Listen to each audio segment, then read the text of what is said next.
God dag, folkens. I dag så tenkte jeg å ta litt teori om fotografering. Noen tips og triks for deg som kanskje starter helt med blanke ark.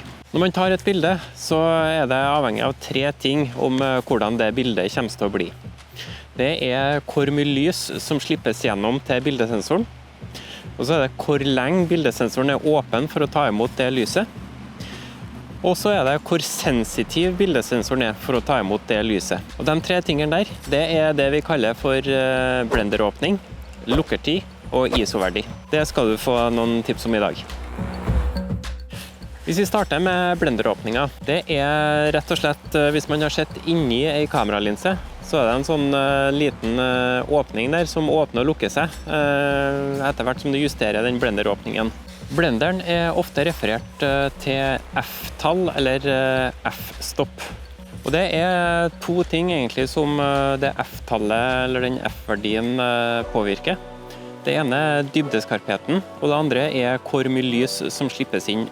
For portrettfoto for eksempel, så er det en stor fordel med stor blenderåpning og lavt blendertall eller F-tall. Det gjør at motivet, for eksempel et portrett, kommer veldig skarpt, mens bakgrunnen blir mer uskarp. Da får du fokuset mer på portrettet som du skal ta bilde av. I motsatt fall, hvis du har liten blenderåpning og høyt F-tall, så vil du få horisonten og bakgrunnen mer i fokus også, for du får en mye større dybdeskarphet. Så hvis vi prøver å se litt hvordan dette fungerer i praksis, så kan vi se her at nå er det på F3,5. Det er det laveste som jeg har på den 18 mm på linsa her. Hvis jeg da prøver å ta bilde av droner her nå med lavest mulig F-tall, så vil du få et bilde som ser cirka sånn ut. Da ser vi her at bakgrunnen blir ganske uskarp.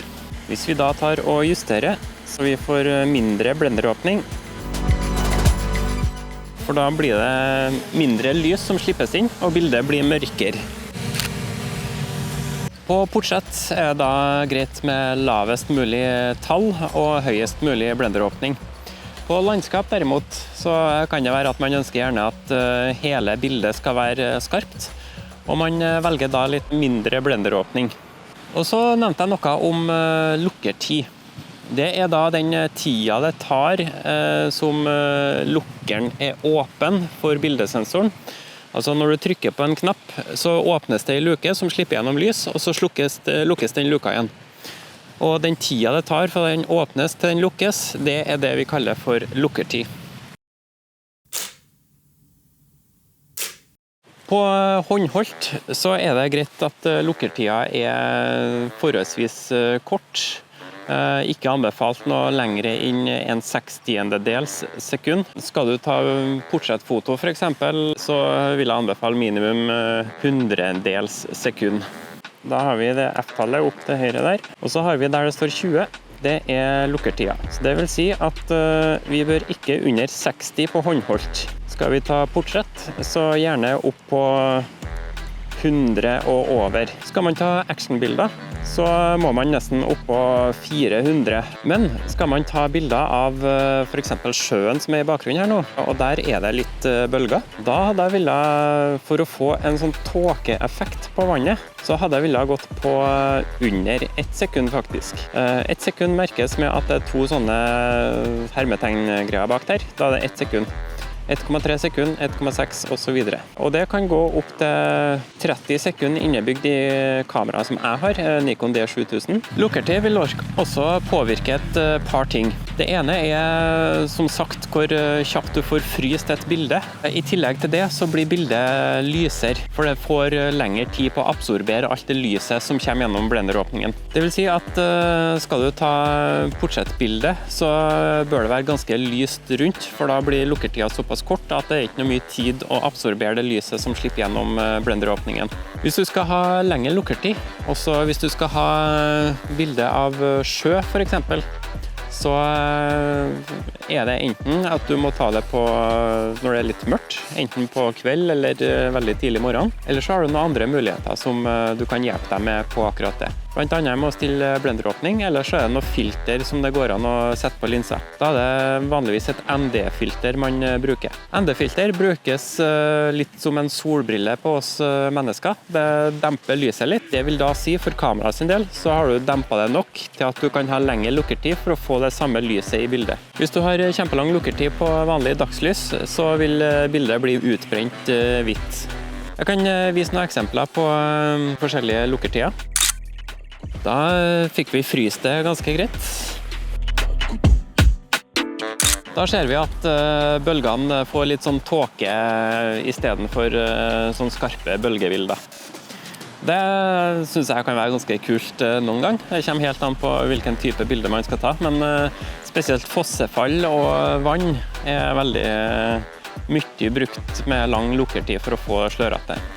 Også hvis at du tar bilde på natta i trafikkert vei for eksempel, så vil du få de lysstripene fra biler som kjører forbi, fordi bilen flytter seg så mye på de sekundene som lukkertida er satt på.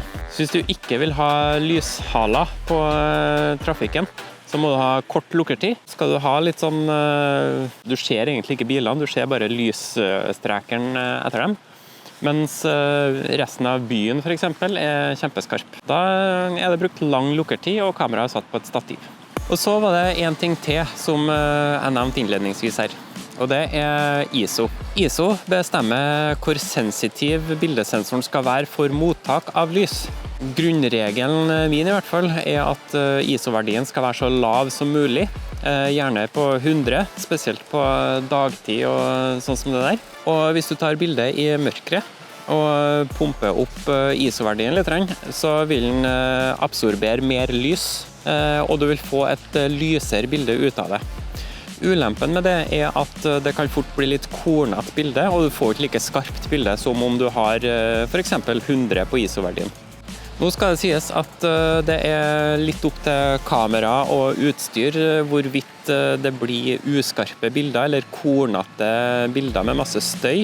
Enkelte kamera og objektiv kan fint takle opp til 600 på ISO uten noe problem i hele tatt på en forholdsvis lys dag. Da har jeg en egen knapp for ISO på siden her på mitt kamera, og da har vi den på 100 som vanlig. Da tar vi også justerer ned, korter ned litt på lukkertida, og så ser vi hvordan det blir. Da kan vi bruke den guiden her som referanse. Skrur ned blenderåpningen, eller blendertallet litt. Og så prøver vi oss på ca. 200. Så skal vi se hvordan det blir. Da blir bildet sånn som det der. Helt greit nå på dagen. Og så kan vi prøve å pumpe opp ISO-verdien litt. Hvis vi setter den på 800 for eksempel, da ser vi at det kommer til å bli kjempelyst. Det er for at den absorberer veldig mye lys ut fra innstillingene der. Så hvis vi da prøver å justere blenderen litt, og så tar vi og korter ned litt på lukkertida. Så prøver vi å ta et nytt bilde.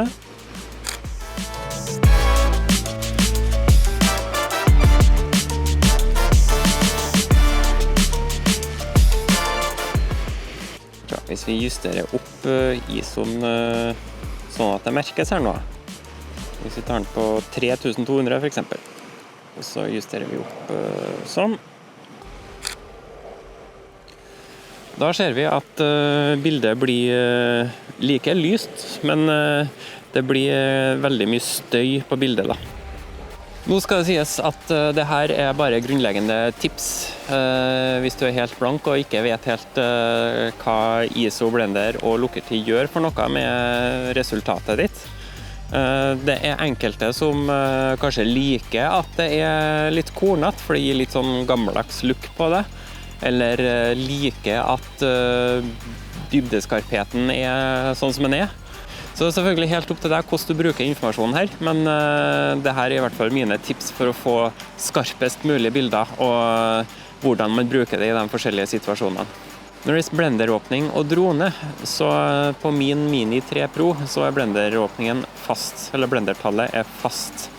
Det vil si at jeg ikke kan justere dybdeskarphet og sånne ting, og kan heller ikke justere, hvis at det lyst ut, så kan jeg ikke justere sånn at jeg får det litt mørkere ved å bruke blenderen. Da må jeg bruke lukkertid eventuelt, og ISO-verdien. I tillegg så lukkertida på Mini 3 Pro, den satt på maks 2 sekunder. Så når jeg prøvde å ta noen bilder av trafikk i rundkjøring og sånne ting, så følte ikke jeg at det ble lang nok lukkertid. Det ble for skarpt, rett og slett, hvis jeg kan si det på den måten. Er det noe du lurer på, så send meg en e-post, eller kommenter under på videoen her. Eller send meg en PM, eller hva som helst. Bare rop ut, ta kontakt på et eller annet vis, så skal jeg prøve å svare deg på det. Og så det et spørsmål til slutt da. Har du funnet et behov for en dronepilot ennå? Vi snakkes.